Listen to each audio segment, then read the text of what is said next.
Now, with a little less than 30 days to go until the release of Indiana Jones 5, The Dial of Destiny, people out there like Kathleen Kennedy and James Mangold are really rushing to make this movie finally finished and as best as possible to ensure Kathleen Kennedy's stay at Lucasfilm, and of course running all things Star Wars.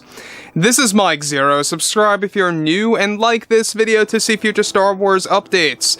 I'm also on Twitter at Mike01. I thank you all so very much for the great and kind support. And without further ado, let's get right into the subject. Now, we know that everything related to Indiana Jones 5, The Dial of Destiny, is that it has been going through a rough patch. And what I mean by that is, the marketing has not been up to speed. The critics coming at a Cannes Film Festival really did not give it a positive review. In fact, it was quite the opposite.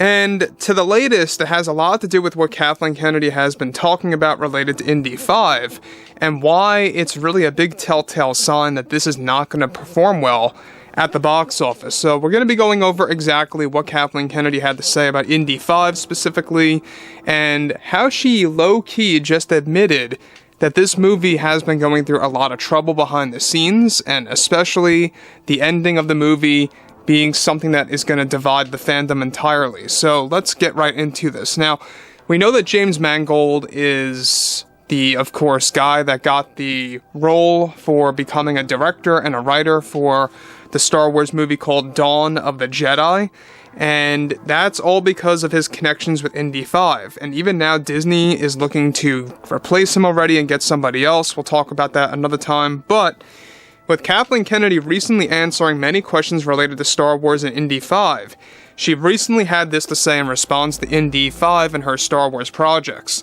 Well, recently we had to make some tough calls with Dial of Destiny. We had shot around 4 different endings, to be precise, and we had a lot of trouble figuring out which one was going to end this film properly. It's something we are still figuring out now at last minute as we go through our last phase of edits. I actually told James to make some last-minute changes of one of the endings that we chose, so we are still working on that, and I will admit that I made a mistake with that one in the process. It's hard to choose an ending, but I think we chose the right one, and I will hint that it really values Helena, one of our new beloved characters. She really gets the spotlight towards the end of this movie in a really special way, but we had to, of course, get a lot of people on board, and we had a lot of people also on set with us not agreeing with many of these endings, and it put us into a scare.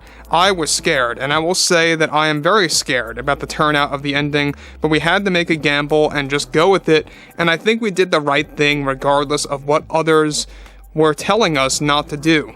Now let me stop here, alright? So this is once again confirming that yes, there were indeed multiple endings shot for Indiana Jones 5. Now, this is not a big surprise because a similar thing did happen with The Rise of Skywalker, where she told J.J. Abrams to do this and that, rearrange this or that, and make different endings, and they did.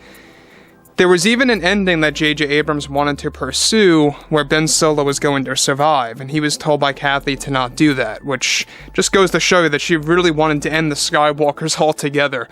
But when you look at stuff like this specifically, she's admitting that even this ending that they chose, not only does it value Helena from seemingly over Indiana, but a lot of people on set were not agreeing with this ending for some specific reason. And I think a lot of it has to do with the fact that maybe it doesn't honor Indiana Jones in the way fans would imagine. It could very well be something like that. Maybe it has something to do with the dialogue or the pacing or the editing. Who knows specifically why a lot of people on set disagreed with the final ending that Kathleen Kennedy chose that is now getting last minute edits, I should say. So the thing about this that screams low confidence is the fact that Kathleen Kennedy is admitting that the editing and the post-production process has been a struggle. It's been a very big challenge, and there's been a lot of concern. She even admitted that she's scared about the turnout for the ending of this movie, and that maybe not everyone's going to like it. Now look, at the end of the day, when you look at Star Wars as a fine example, that's like the ultimate franchise you didn't want to mess with, and she did. And now you have pretty much the next thing up that's closest to Star Wars on a grand level, where Indiana Jones is going to most likely have a very highly criticized ending between the fans. So, moving on, alright? She goes on to say, myself and James followed our dream, and I will certainly, of course, say that I made the right call with this one. Harrison didn't really agree with it, and that's fine, because you aren't going to please everybody, not even Harrison. And that was a tough one, too. The same applies to our projects like Skeleton Crew and Acolyte, which we are still working very hard on to make the right pacing. We will be updating with the release date for those very soon, so stay patient, everybody.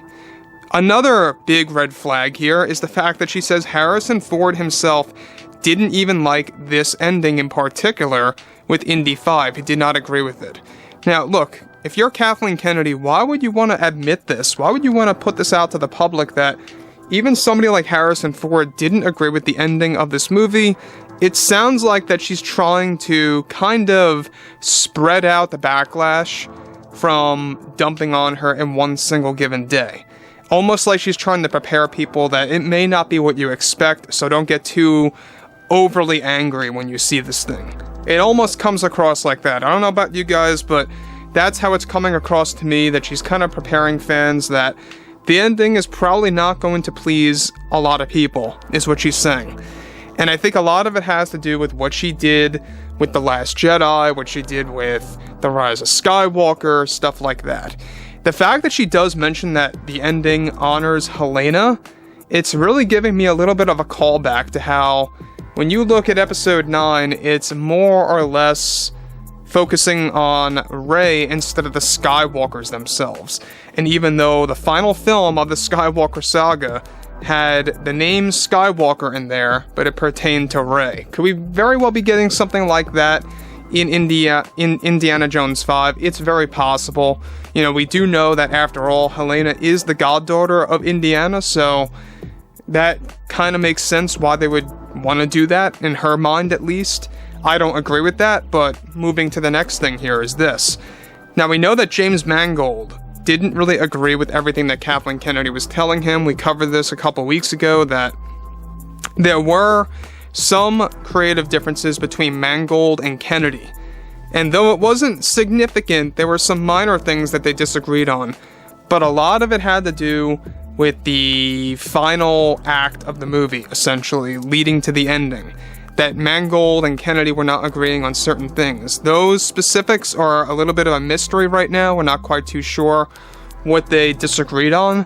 But look, I mean, it shows you that there's always a pattern with Kathleen Kennedy. There's always some kind of creative differences. There's always some kind of multiple endings strategy that they chose from. There's always a scenario where they market this thing poorly, and then they talk about it, not in the best way possible to the fan base. And here we are again with Indy 5. You know, we're less than 30 days out. I think it's going to be interesting to see the turnout of this thing. So, anyways, guys, I would love to hear what you all have to say about this below in the comments. And if you guys did enjoy the content for today, make sure to drop a thumbs up on this video to support the channel, and I will catch you guys next time.